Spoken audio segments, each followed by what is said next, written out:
வணக்கம். ஆகாஷ்வாணி புதுச்சேரி. மாநில செய்திகள் வாசிப்பவர் நாராயணசாமி.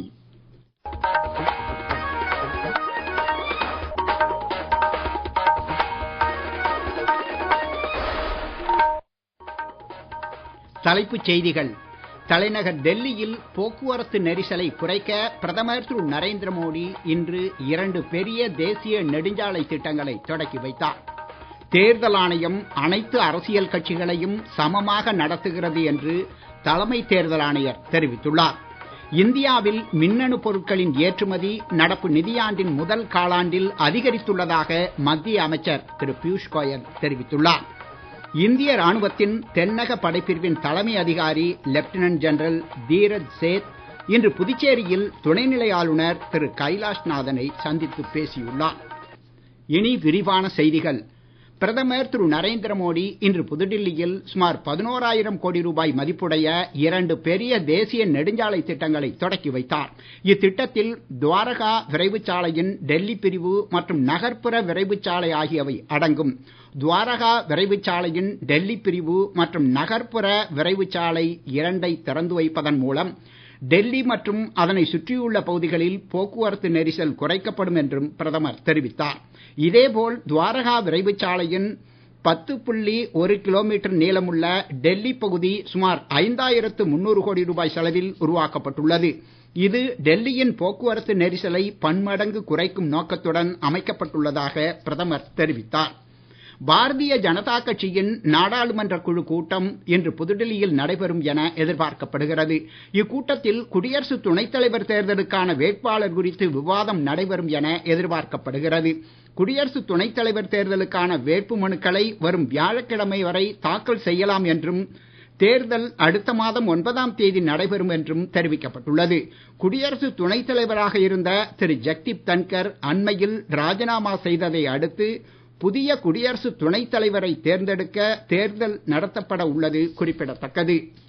இந்தியாவின் மின்னணு பொருட்களின் ஏற்றுமதி நடப்பு நிதியாண்டின் முதல் காலாண்டில் பெருமளவிற்கு அதிகரித்துள்ளதாக மத்திய தொழில் மற்றும் வர்த்தகத்துறை அமைச்சர் திரு பியூஷ் கோயல் தெரிவித்துள்ளார்.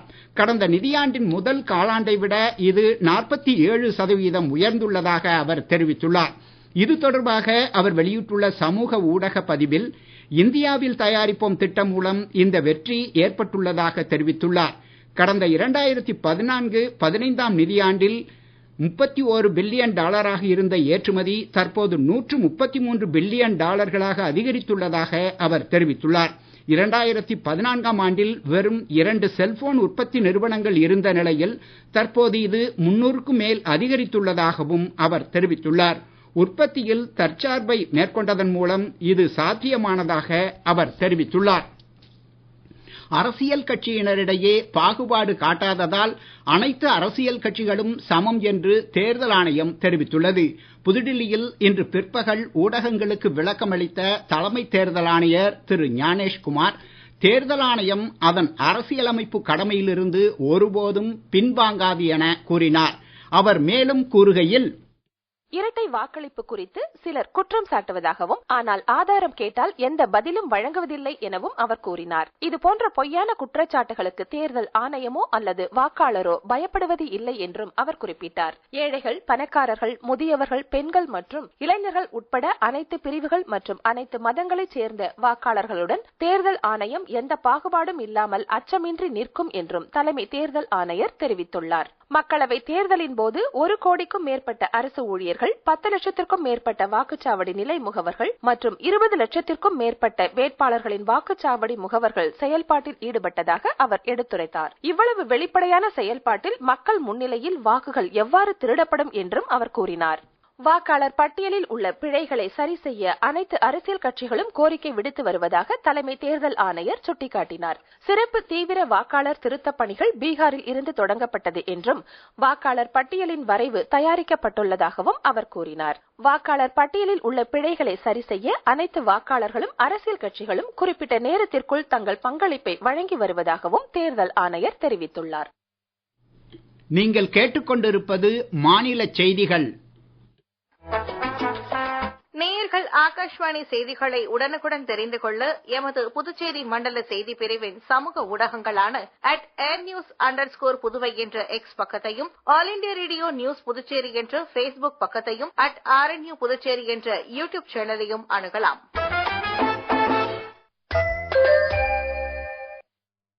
செய்திகள் தொடர்கின்றன.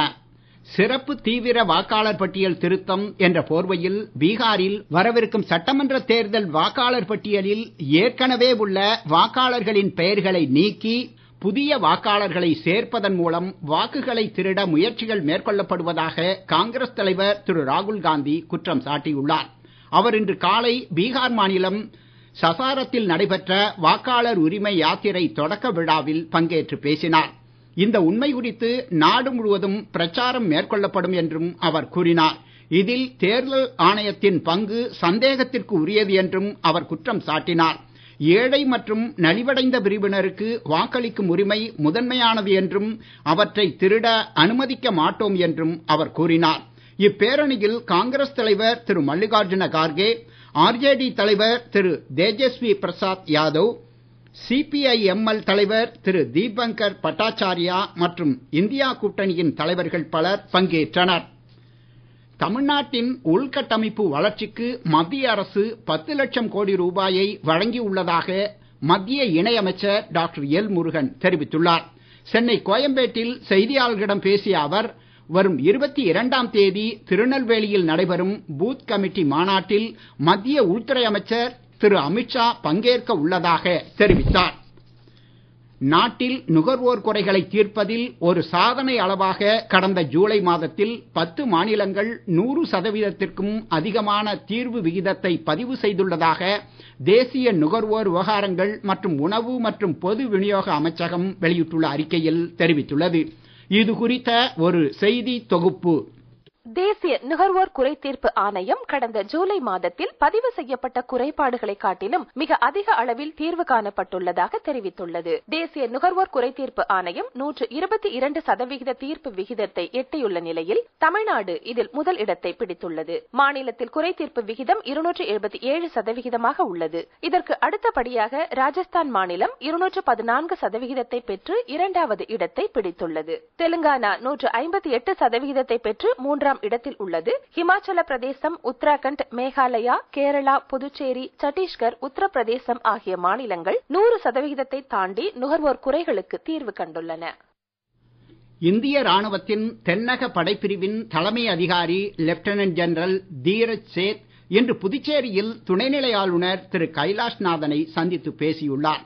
இந்த சந்திப்பின் போது மனிதாபிமான உதவி மற்றும் பேரிடர் நிவாரண நடவடிக்கைகளுக்கான தயார் நிலை ஆகியவை குறித்து விவாதிக்கப்பட்டது. போரை முடிவுக்கு கொண்டு வர ரஷ்யாவிடம் உக்ரைன் ஒப்பந்தம் செய்ய முன்வர வேண்டும் என்று அமெரிக்க அதிபர் திரு டொனால்ட் ட்ரம்ப் வலியுறுத்தியுள்ளார். ரஷ்ய அதிபர் திரு புட்டினுடனான சந்திப்பிற்கு பின்னர் பேட்டியளித்த அவர், ரஷ்யா மிகப்பெரிய வல்லரசு என்றும் உக்ரைன் சமரசம் ஏற்படுத்திக் கொண்டு ஒப்பந்தம் செய்து கொள்ள வேண்டும் என்றும் கேட்டுக்கொண்டார். போர் நிறுத்த பேச்சுவார்த்தையில் தமது பங்களிப்பு உக்ரைன் சார்பானது அல்ல என்றும் அவர் கூறினார். இருதரப்பினரும் பேச்சுவார்த்தையில் ஈடுபட வேண்டும் என்பதே தமது விருப்பம் என்றும் அவர் தெரிவித்தார். நேரடியாக அமைதி ஒப்பந்தத்திற்கு செல்வது நிரந்தரமான போர் நிறுத்தத்திற்கு வழிவகுக்கும் என்றும் அவ்வப்போது நிறுத்தப்படும் சண்டை நிறுத்தங்களால் பயனில்லை என்றும் அவர் கூறினார். உக்ரைன் மட்டுமே அதன் எதிர்காலத்தை தீர்மானிக்க முடியும் என்று ஐரோப்பிய நாடுகள் வலியுறுத்தியுள்ளன. வங்கக்கடலில் புதிய காற்றழுத்த தாழ்வு பகுதி உருவாகி உள்ளதாக இந்திய வானிலை ஆய்வு மையம் தெரிவித்துள்ளது.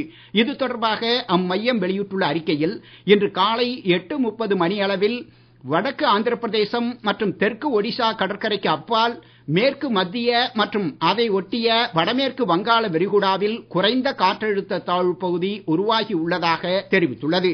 இது மேற்கு வடமேற்கு திசையில் நகர்ந்து அடுத்த 24 மணி நேரத்தில் காற்றழுத்த தாழ்வு மண்டலமாக மாறி நாளை மறுநாள் அதிகாலை தெற்கு ஒடிசா வடக்கு ஆந்திர பிரதேசம் இடையே கரையை கடக்க வாய்ப்புள்ளதாக தெரிவித்துள்ளது. இதன் காரணமாக தமிழகம், புதுச்சேரி மற்றும் காரைக்காலில் இடி மின்னலுடன் கூடிய மிதமான மழை பெய்ய வாய்ப்புகள் உள்ளதாக தெரிவிக்கப்பட்டுள்ளது. மீண்டும் தலைப்புச் செய்திகள். தலைநகர் டெல்லியில் போக்குவரத்து நெரிசலை குறைக்க பிரதமர் திரு நரேந்திர மோடி இன்று 2 பெரிய தேசிய நெடுஞ்சாலை திட்டங்களை தொடக்கி வைத்தார். தேர்தல் ஆணையம் அனைத்து அரசியல் கட்சிகளையும் சமமாக நடத்துகிறது என்று தலைமை தேர்தல் ஆணையர் தெரிவித்துள்ளார். இந்தியாவில் மின்னணு பொருட்களின் ஏற்றுமதி நடப்பு நிதியாண்டின் முதல் காலாண்டில் அதிகரித்துள்ளதாக மத்திய அமைச்சர் திரு பியூஷ் கோயல் தெரிவித்துள்ளார். இந்திய ராணுவத்தின் தென்னக படைப்பிரிவின் தலைமை அதிகாரி லெப்டினன்ட் ஜெனரல் தீரஜ் சேத் இன்று புதுச்சேரியில் துணைநிலை ஆளுநர் திரு கைலாஷ்நாதனை சந்தித்து பேசியுள்ளார். இத்துடன் இந்த செய்தி அறிக்கை நிறைவு பெறுகிறது. வணக்கம்.